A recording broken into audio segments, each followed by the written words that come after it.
ಬಾಳೆಕಾಯಲ್ಲಿ ರುಚಿಯಾಗಿರುವಂಥ ಪಲ್ಯ ಹೇಗೆ ಮಾಡೋದು ಅಂತ ತೋರಿಸ್ಕೊಡ್ತೀನಿ.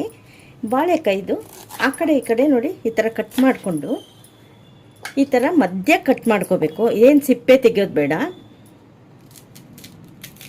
ನೋಡಿ. ಕಟ್ ಮಾಡಿ ಬಿಸಿನೀರಿಗೆ ನಾವು ಹಾಕ್ಕೊಂಡು ಬೇಯಿಸ್ಕೋಬೇಕಾಗುತ್ತೆ.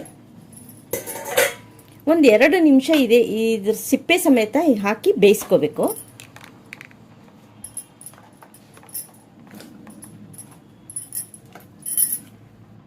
ಎರಡು ನಿಮಿಷ ಬೆಂದ ಮೇಲೆ ಸಿಪ್ಪೆ ನೀಟಾಗಿ ಬರುತ್ತೆ.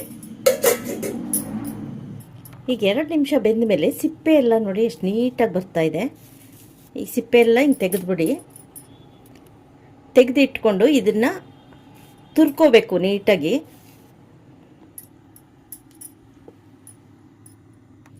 ಈಗ ಸಿಪ್ಪೆ ತೆಗೆದಿರೋದನ್ನು ನೀಟಾಗಿ ಹೀಗೆ ತುರ್ಕೋತಾ ಇದ್ದೀನಿ. ಇದೆಲ್ಲ ತುರಿದ್ರೆ ಒಳ್ಳೆ ಕೊಬ್ಬರಿ ತುರಿದಂಗಿರುತ್ತೆ. ಕೊಬ್ಬರಿ ಥರ ಬೆಳ್ಳಗೆ ಬರುತ್ತೆ.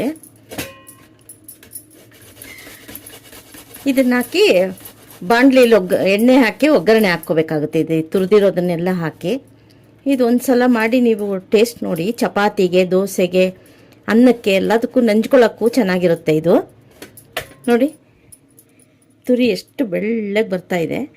ಈ ಥರ ಎಲ್ಲ ತುರ್ಕೋಬೇಕು.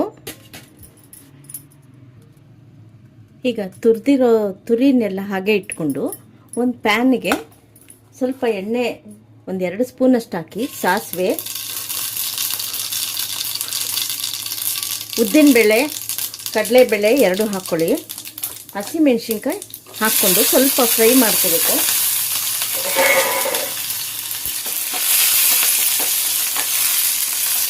ಈಗ ಈ ತುರಿ ಎಲ್ಲ ಅದಕ್ಕೆ ಹಾಕ್ಕೊಂಡು ಕಲಿಸ್ಕೋಬೇಕಾಗುತ್ತೆ.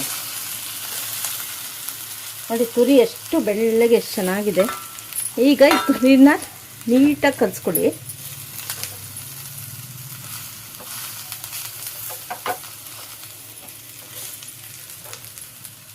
ಈಗ ಇದಕ್ಕೆ ರುಚಿಗೆ ತಕ್ಕಷ್ಟು ಉಪ್ಪು ಹಾಕ್ಕೊಳ್ಳಿ. ಉಪ್ಪು, 1 ಕಪ್ಪಷ್ಟು ಕಾಯಿ ತುರಿ, ಒಂದು ಸ್ವಲ್ಪ ಕೊತ್ತಂಬರಿ ಸೊಪ್ಪು ಇಷ್ಟು ಹಾಕಿ ನೀಟಾಗಿ ಕಲಿಸ್ಕೊಂಡ್ರೆ ಬಾಳೆಕಾಯಿ ಪಲ್ಯ ರೆಡಿ. ಇದು ಚಪಾತಿಗೆ, ನೀವು ಅನ್ನಕ್ಕೆ ನಂಚ್ಕೊಳ್ಳೋಕ್ಕೆ ಎಲ್ಲ ಚೆನ್ನಾಗಿರುತ್ತೆ.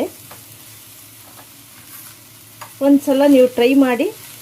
ಜಯಾ ಸ್ಕಿಲ್ಸ್ ಚಾನಲ್ಗೆ ಸಬ್ಸ್ಕ್ರೈಬ್ ಮಾಡಿ, ಲೈಕ್ ಮಾಡಿ, ಶೇರ್ ಮಾಡಿ. ನೋಡಿ ತುಂಬ ರುಚಿಯಾದ ಬೇಗ ಆಗುವಂಥ ಪಲ್ಯ.